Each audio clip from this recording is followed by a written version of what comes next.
Let me be very clear. We are here today in Lower Manhattan for one reason and one reason only. The chairman is doing the bidding of Donald Trump.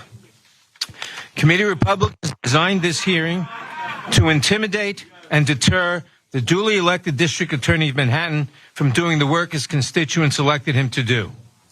They have demanded access to the inner workings of an ongoing criminal case, information to which they know they are not entitled. They have subpoenaed a witness who used to work for the district attorney, whom they know cannot answer their questions.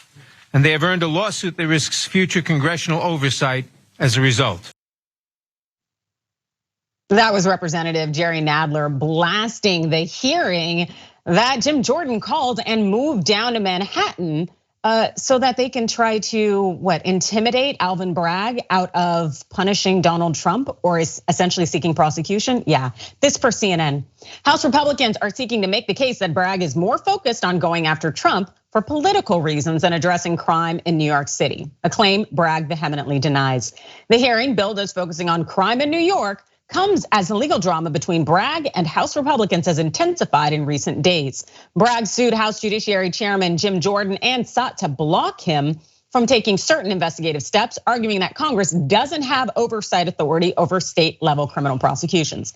Absolutely, and as I talked about in an episode for Overruled, the fact is there's this whole separation of powers between the federal government and states, and so for Congress to try to intervene in a prosecution by New York State or a New York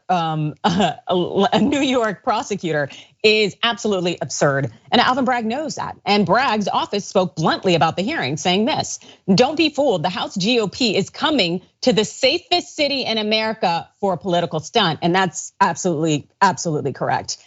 So furthermore, Bragg's office also took aim at Jordan specifically, pointing to one analysis which found the murder rate in New York City is lower than that of Columbus, Ohio. Yeah, where Jim Jordan is a representative. Fun.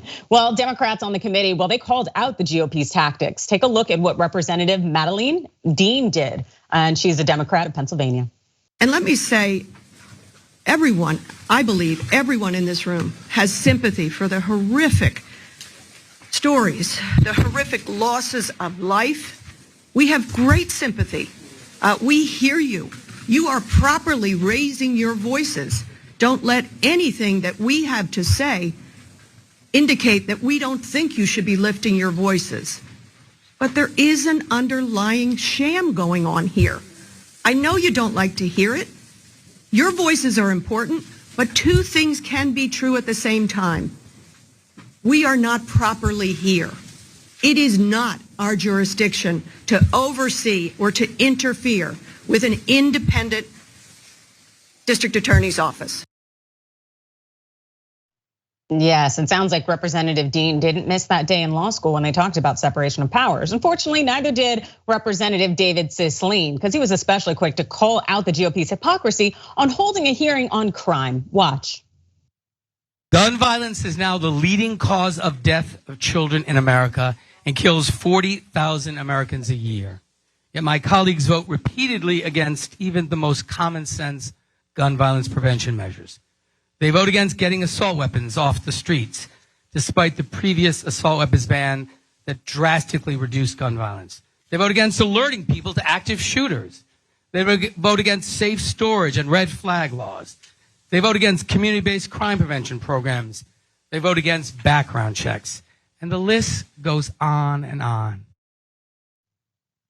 Yeah, it is readily transparent, if not palpable, how much the GOP is really there in Manhattan to try to intimidate Bragg, as opposed to actually doing its job, which would hopefully be instituting some sensible gun reform. Jackson. All this for Donald Trump. And that's what kills me on and on. It's like on a day-to-day basis, week-to-week basis.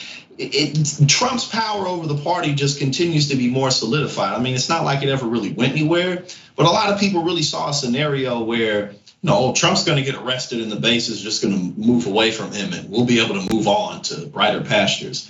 But that hasn't happened. I mean, Donald Trump, a game show host, a man who wasn't even in politics in any type of office until 2016 whatsoever, has done all of this to the Republican Party. And it's not as if the GOP was like doing grand, amazing things before he came along. But if anything else shows that they have absolutely no plans, it has to be this. They spent so many years talking about what they was going to do to replace the Affordable Care Act. Trump gets in office, they do absolutely nothing. And they're still defending this man, well, because it's the Democrats versus the Republicans.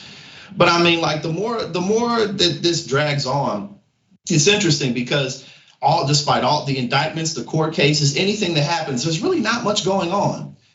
Trump is still the leader of the Republican Party, and Biden's still pretty much just gonna waltz into a second term more likely than not.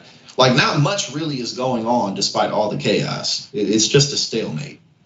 See, now I hope Biden waltzes into a second term if we have to have Biden as a Democratic nominee. If we have to, exactly. Yeah.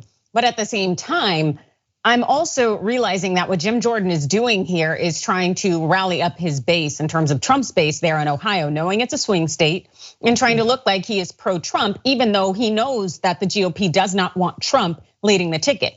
They want Ron DeSantis. But if at least it can appear that the GOP is backing Trump in some way, when Trump doesn't end up getting the nominee, at least hopefully the GOP hopes that they can still keep a nice percentage of Trump's base on their side ridiculous. To continue to vote Republican. Exactly, no, it's like there needs to be Oscars, Tonys, Grammys issued for all of the performances that the GOP is putting on, because that's essentially what we're seeing here, and it's completely and totally nonsense.